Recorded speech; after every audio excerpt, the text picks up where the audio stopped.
Hi Leo, this is this is for you. I've already shuffled your cards now, but we will be using these angel cards and tarot cards here. No, at damdamin cards for you. This is a general reading. Pwede itong mensahe mo para sa kanila at pwede rin mensahe nila para sa iyo. Yung mga Leo, hindi Leo, pwede rin kayo makinig na nakakonect kung nakakonect kayo sa isang Leo. No, Leo, now, ramdam na ramdam mo yung very stable ang relasyon mo dito sa iyong minamahal, no? Pwede itong tumungo sa kasal. At pwede rin na ito ay isang bagay na kailangan yung paghandaan na worth it paghandaan, no? Pero sa mga panahon na ito, nararamdaman nyo na hindi pa, although na iinit na kayo, na ramdam mo na ang pagmamahal niya sa iyo ay to that level na gusto kanyang pakasalan, no? Marami pang hindi maliwanag kasi hindi mailagay yung inyong mga lahat pwede nyo nang gawin, pero bakit? I'm clarifying your card. Pero hindi pa panahon. Parang sayang kung ngayon gagawin, mababaliwala rin. So, ito ay kailangang hintayin, worth waiting for. Lahat malabo, pero pwedeng pag-usapan at lilinaw din ang lahat.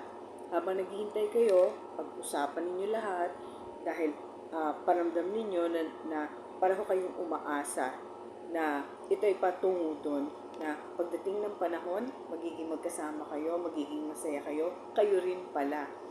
No, at hindi masasayang ang lahat ng inyong paghihintay. Ang inyong angel card, okay, flirt, okay. So habang hinihintay nyo yung panahon para sa inyo na maging kayo o magpakasal ko, wala naman kayong problema ngayon sa relasyon nyo, no? Hindi nagdadamot ang isa't isa na iparamdam ang pagmamahal sa isa't isa. So, enjoyin nyo muna ngayon. Flirt muna kayong dalawa. At hindi sayang ang lahat ng ito. Dahil ito ay mapupunta rin sa tamang tutunguhan at hindi rin ito laro na tayo ngayon, tapos hindi na tayo next. Hindi naman ganun. Kasi pareho nyong alam na ang patutunguhan ng lahat ng ito ay pwedeng kasal o kayo rin. Wala namang kayo ibang pupuntahan, wala kayong ibang mamahalin kundi ang isa't isa. So, maraming gustong sabihin ang isa sa inyo. Pwede sa iba sa inyo, meron mga gustong sabihin, pero hindi masabi kung paano. So, hinihintay ang pagkakataon. Pag dumating pagkakataon, sasabihin ko sa iyo lahat ng gusto kong sabihin. Tungkol ito sa mga bagay na meron akong nararamdaman na parang kulang ang bigayan. Hindi ko nararamdaman na nabibigyan mo ko ng tamang pagmamahal o nabibigyan kita ng tamang pagmamahal. Sana maramdaman ko yon. So, yung iba sa inyo ganun, na hindi lang niya masabi na hindi ko nararamdaman na pantay ang pagmamahal natin. Ako lang nagmamahal eh. Ikaw hindi. Puro ako lang eh. So, meron mga ganung pagkakataon yung iba sa inyo. Pero, pareho niyong nararamdaman na magaan ang energy ninyong dalawa, no? Meron lang kayong mga ganung problema. Siguro, magkaiba pa kasi kayo ng mundo. Yung iba hindi pa masabi kasi natatakot. May mga problema sa sarili. Pero walang iba. Ang problema, yung iba ang problema nila may third party. Kayo naman wala kayong third party. Ang problema, yung hindi masabi, pero pinaparamdam. Tapos nararamdaman. Yung iba naman, alam nyong kayo, pero hindi lang pa pupwede. No? Kaya, this relationship is unfinished relationship. Hindi ito pa tapos. Hindi pa ito yung gusto natin. Pero papunta kayo doon. Iba, sana masabi mo na kung ano yung nararamdaman mo sa akin. Kasi, sasabihin na niya. Humahanap lang siya ng pagkakataon, gusto niya sabihin sa'yo. Itong damdaming cards na to, ang damdaming cards, ito yung gusto niya sabihin sa'yo na hindi lang niya masabi, o maaaring ito yung nasabi niya sa'yo noon, o ikaw rin, ito yung damdamin mo na gusto mong sabihin sa kanya. So, kuha tayo ng 3. Minsan, napapaisip ako kung nararamdaman mo na may gusto ako sa'yo. Yung mga iba sa inyo na nagpaparamdam, pero hindi lang niya masabi, iniisip niya, napaparamdam ko ba talaga sa inyo na may gusto sa iyo? Kasi gusto ko lang malaman na nararamdaman mo yon. Hindi rin naman niya sinasabi. So, kaya napapaisip siya, nararamdaman kaya niya kasi hindi mo naman napipigil na iparamdam sa kanya pagmahal mo sa kanya eh. Okay, next. Parang matagal na kitang kilala. So, this is a soulmate relationship, no?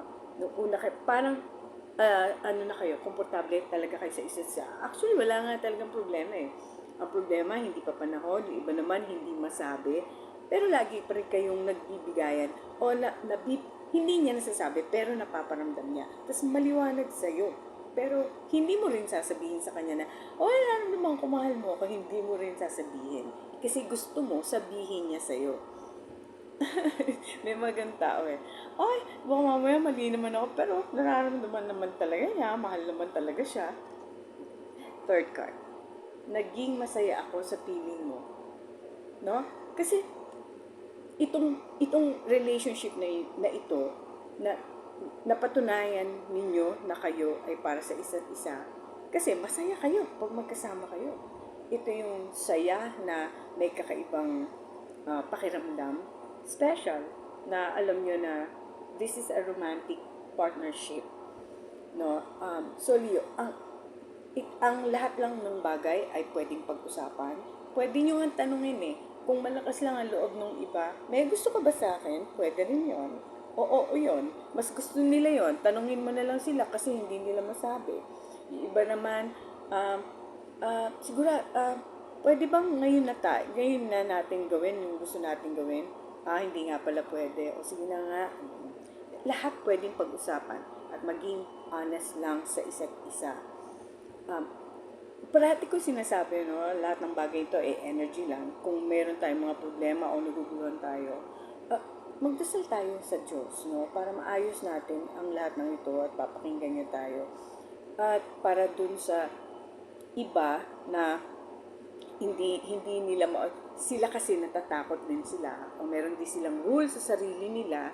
Minsan yung pagdating sa pag-ibig, yung mga rules na masyadong stricta, medyo luwag-luwagan yung pagdating sa pag-ibig. Pag sa ano lang yan, profession, pwede. At ito ay reading ninyo from now until March 15, 2026. At pwede kayong mag-comment, pwede nyo akong tanungin, pwede kayong mag-suggest.